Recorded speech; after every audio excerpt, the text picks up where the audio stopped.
Ha? Wow! Ang galing! Ang ganda pa rin ang lumalabas sa tunog. Ang tawag dito sa nakikita nyo ay gramophone. Ganito ang record player na ginagamit doon. Ang galing, hindi ba?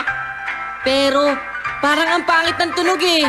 Hindi Ano naman ang pangit sa tunog na yan? Maganda nga ang tunog nito eh. Si Papa nga naalala niya kapanahunan niya kaya gustong-gusto niya ang device na ito. Interesado kasi si Papa sa mga antique kaya meron pa siyang ibang koleksyon na gaya ng mga ito. Wow! Big time! Talagang mga puro kakaiba nga mga koleksyon dito. Hindi ko maintindihan. Bakit kayo nangungulekta ng luma at madumi at mabahong bagay?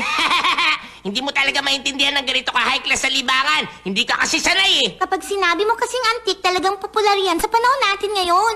Oo nga, tama ang sinabi niya. Yun ang uso ngayon. Katulad na lang dito sa bahay namin. Meron kami dito mga imported cars, aircon, laserdisc, computer, at kapag meron ka mga mamahalin at sobrang convenient na bagay, talaga mamimiss mo yung mga bagay na makaluma o antique.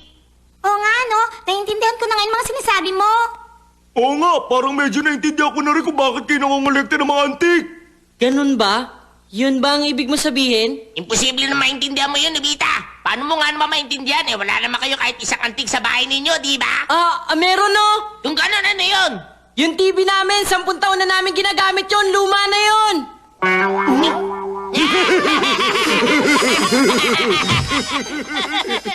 Kaasar, bakit kaya ganun sila?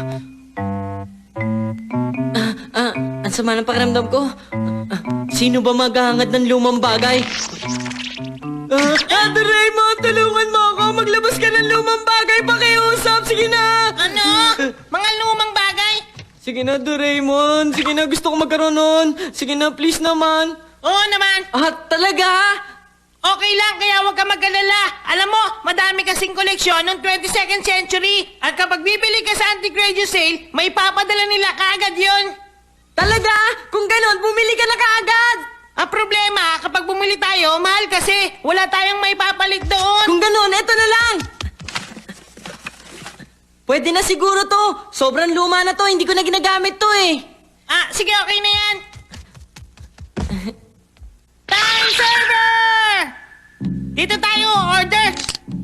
Hello, si Mr. Shilpito ba to? Yes, ito nga. Dito lang matatagpuan ang mga kakaibang bagay. Kahit anong gusto ninyo, ipadadala ko sa inyo.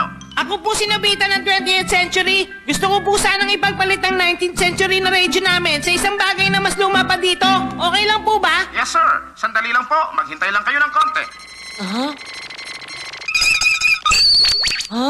Ano to? Mineral radio ang tawag dyan. Ang pinanggalingan ng radyo. Radyo pala ito. Wow, talaga naririnig ko! Ha? Talaga? Talagang talaga? Pairam nga ako niyan. Totoo nga! Naririnig ko! Hindi ko kalahin may tunog pa rin pala ito! Ha? Ay, oo nga! Naririnig ko rin!